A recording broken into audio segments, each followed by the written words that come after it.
Did you recently get allocated for observing a stock count and are stressed about it? Well, don't be, because after watching this video, you will get the required guidance and will not be worried about it anymore. Welcome back to AuditHaven with me, Maryam Waheed. This video is for those auditors who are allocated for observing physical inventory counts and may or may not be the part of core engagement team which is working on the audit of that client. ISA 501 has the requirements which the auditors should follow when they're attending physical inventory counts. I will be discussing the procedures listed next, so I would request you to please take a few seconds to look at them.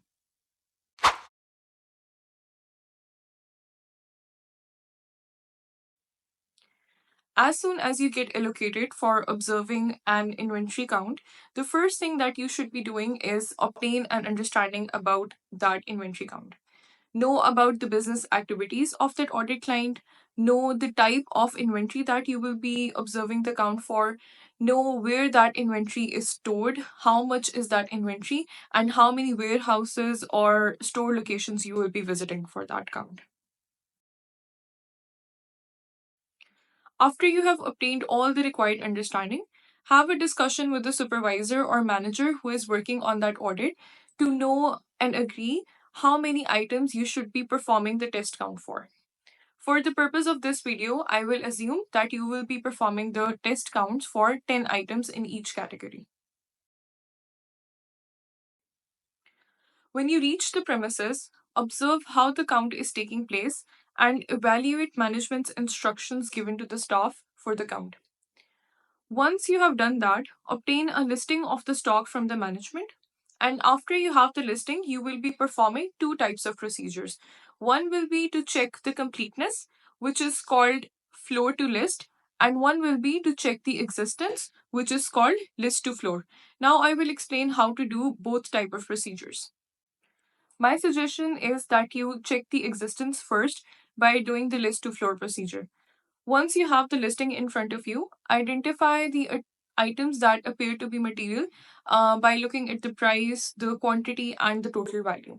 For example, you have identified some spare parts with code ABC1 that you want to test. You would ask the management to help you locate that on the floor. Once you locate those items, then you will need to perform the test count. You can use formulas or multiplication to do that. And to make sure that you're looking at the correct item, you can match the code from the listing to the one which is there on the spare parts. To explain further, let's assume that you obtained this inventory listing from management. First things which you will check are the name of the company and the date of inventory listing to ensure that the listing is at the end of the year or period. Next, you will select your sample for list to floor procedure. Here, the green highlighted 10 items are the selected ones. These are mostly the items with highest total values, but few low value items are also included for a better coverage of the population. Once the selection is done, one by one you will request the warehouse in charge to show you the items on the floor. Let's assume you're starting from ABC1 and you are directed towards these boxes. Before counting, match the code from the list to the boxes, and then you can count using formulas. In this case, multiply the dimensions to arrive at 48. You will need to be aware of different types of formulas depending on what sort of inventory you're observing the count for and how it is sorted. For example, if you will be observing the inventory count of oil stored in tanks, you will need to know the formula to calculate volume. Coming back to this example, once you have counted spare parts ABC1, you may request the warehouse in charge to show you the contents of two or three boxes selected by yourself on random basis. Then match the details of test count back to the list and move on to the next one. For checking the completeness, you would do a procedure which we normally call floor to list. How this is done is some inventory which is there on the floor is traced back to the listing which you have. For illustration, let's assume you have started floor to list procedure. You notice these rods and decide to select them for test count. To do that, you will observe the specifications, you will check the code, and then count the items. In this case, these are 10 metal rods with code M and O. You will match these details back to the list and mark the item done. As we assumed that the sample size is 10, similar to this, you will find 9 other such type of items on the floor and trace them back to the list. While doing so, do not pick the items which you have already counted while performing the list to floor procedure. Once you have done both the list to floor and floor to list procedures, ensure that you have all this documented on your working sheets. I would recommend having the working sheets in hard form so it is easier to get authorizations. Talking about authorizations, please ensure that all your working sheets are authorized by yourself as the representative of your firm and by the branch manager or the warehouse in charge. While you're there at the premises, please make some inquiries and note those down. You should ask whether stock has been stored on those premises on behalf of other entities.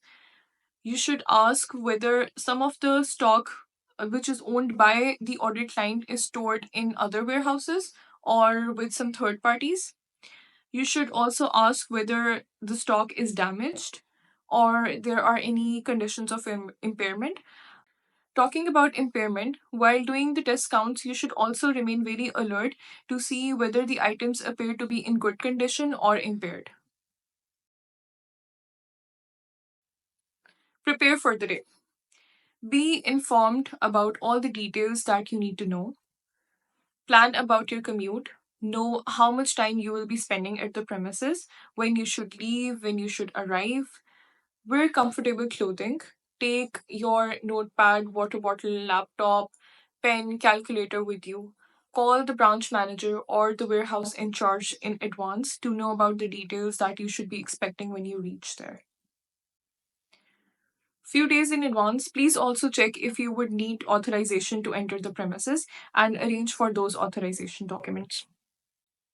After the count, as soon as possible, complete your documentation, note down the responses to the inquiries, and hand over your working papers to the responsible supervisor and manager on timely basis to ensure that information is not lost.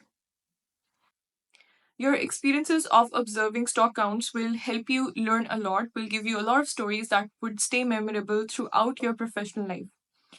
If you have any questions, please feel free to reach out to me by emailing them to audithaven@outlook.com. Take care. We'll see you in next one.